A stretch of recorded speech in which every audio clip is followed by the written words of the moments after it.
थांब ना.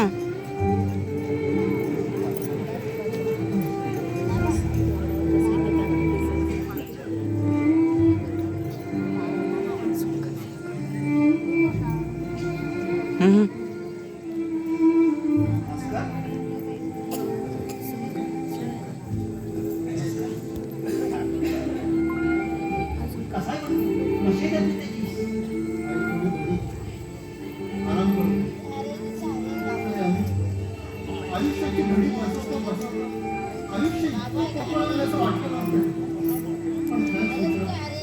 अरे तू वेळेवर धावून आलास देवासारखा आणि माझ्या बाळाला हॉस्पिटलमध्ये घेऊन गेलास. अरे थँक्स आहे म्हणतो. अरे मी माझं कर्तव्य केलं. अरे माझ्या तू असतात तर हेच करत असतात.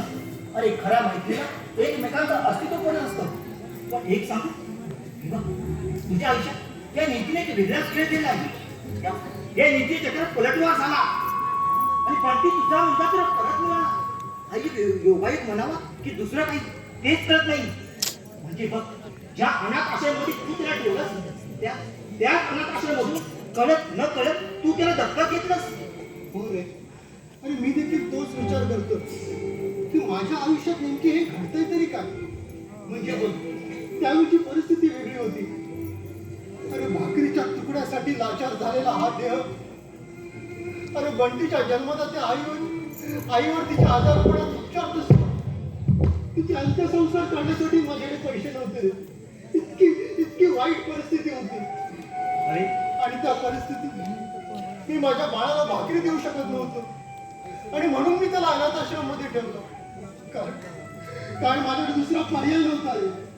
अरे मला माहित नाही का हे बघ. आणि मला हे माहित आहे की सत्य फक्त तुला आणि मला माहित आहे.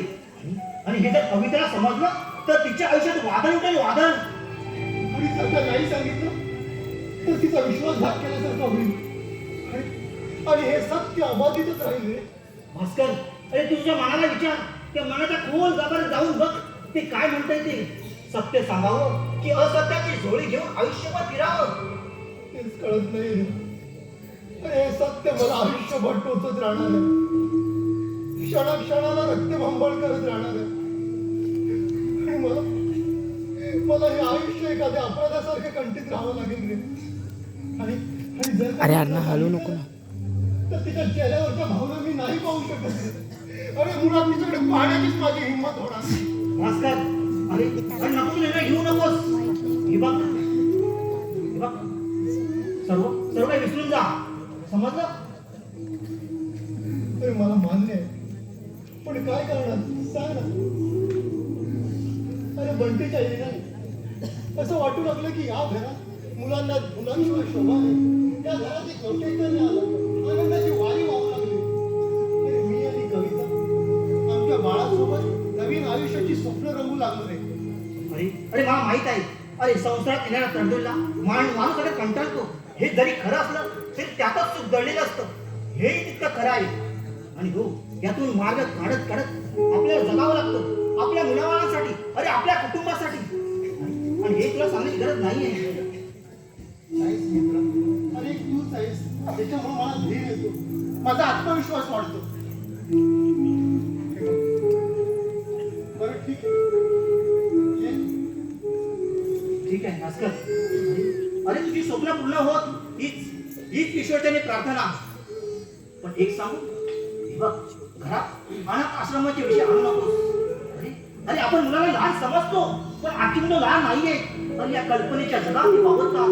त्यांना सर्व कळतंय. समजलं. म्हणून पावलं जपून टाक. ठीक आहे येऊ मी.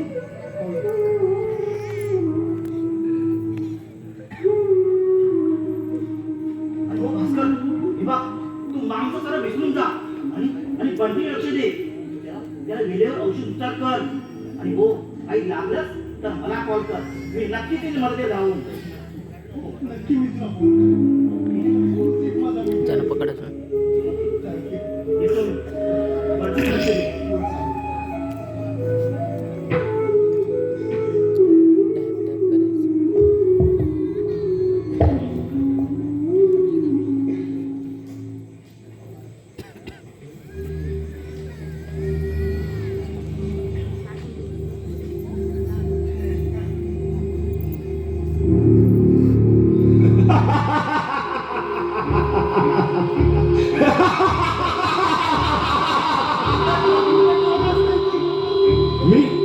मी कोण? मी नियती. कोण नियती? हो. अरे कसला विचार करतोय भास्कर? अरे तू कसला विचार करतोय सांग ना.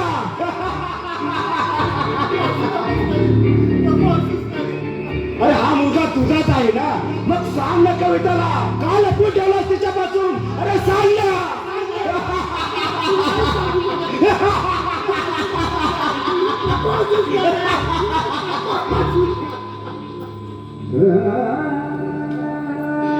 नको हसूस नाही, तू नको हसूस.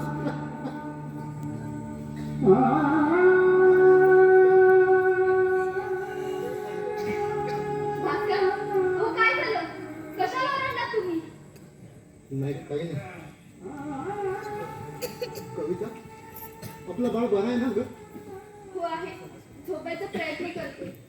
भास्कर, अहो मला त्याची खूप काळजी वाटते. दिवसेंदिवस त्याची तब्येत खूप खालावत चालली आहे.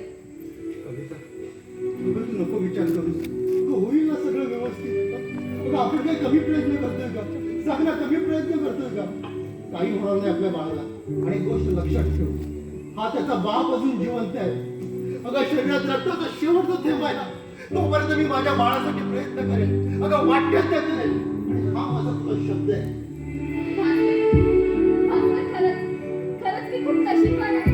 मला तुमच्यासारखा नवरा मिळाला. भास्कर, आपण मोठ्यातला मोठा डॉक्टर करू आणि आपल्या बंटीला बरं करू. नक्कीच आपण आपल्या बाळाला मोठा डॉक्टर करून बरं करू. नको काळजी करूस. नको काळजी करूस. आई, बंटी, अरे काय होतंय बाळा तुला? बंटी, आई देतात. आई, ऐकून घेते बस. आई, डोळे देते. बंटी,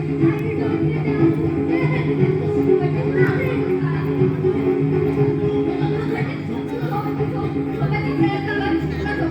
तुला झोपवते. काय काळजी करू नकोस. तू होशील, बरा होशील. झोप, शांत झोपण्याचा प्रयत्न कर. कविता, झोपव त्याला.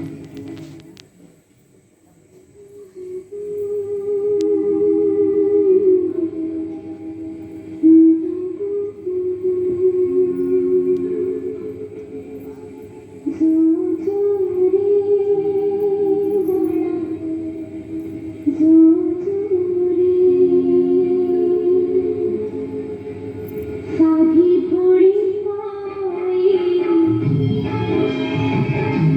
अंगाई गाई,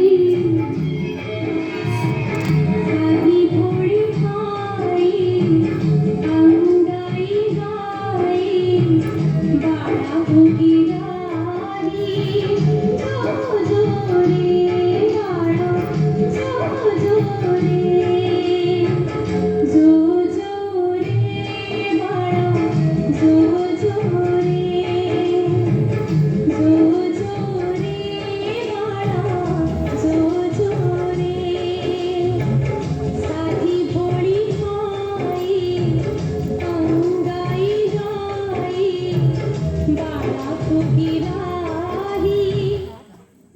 आई, काय होते बाळा तुला? मला झोपत नाही लागत आहे. आई, मला झोपत नाही लागत आहे. डोकं दुखते. मी बाहेर गेले जाऊ का? मी जातो. बंटी, काय झालं? कळलं तुला? अहो, कशाला ओरडताय तुम्ही त्याला? कोवळा जीव आहे त्याचं. त्याला काय समजते?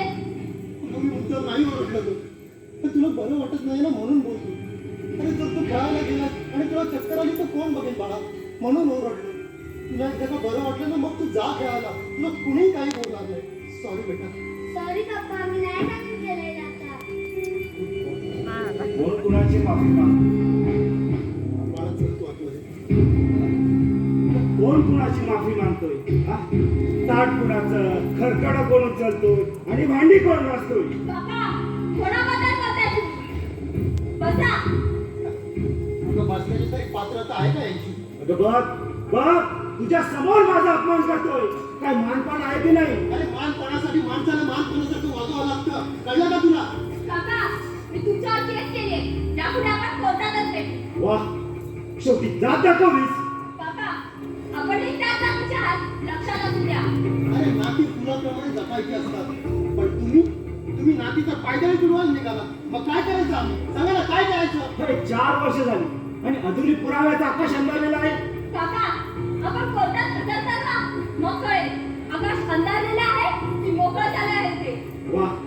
मग जे आपलं आहे असं वाटतं ना ते मुळात आपलं नसतं. काय निसर्ग आहे पण इथे फक्त नात्याचा कोप फिरला जातोय पण नात्यात नाती राहिली नाही. तुम्ही करा पुरावा गोळा करा. आता मी कुठेही सरळ होणार नाही. तिथेच तुमच्या समोर कोर्टात हजर राहील.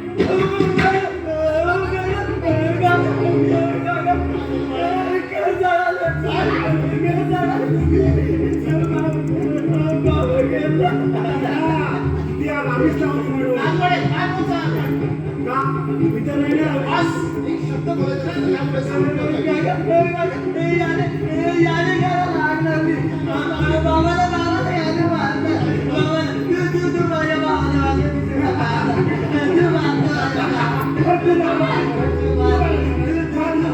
तू जर मला असला आणि तुझा पुरावा असला तुला इथेच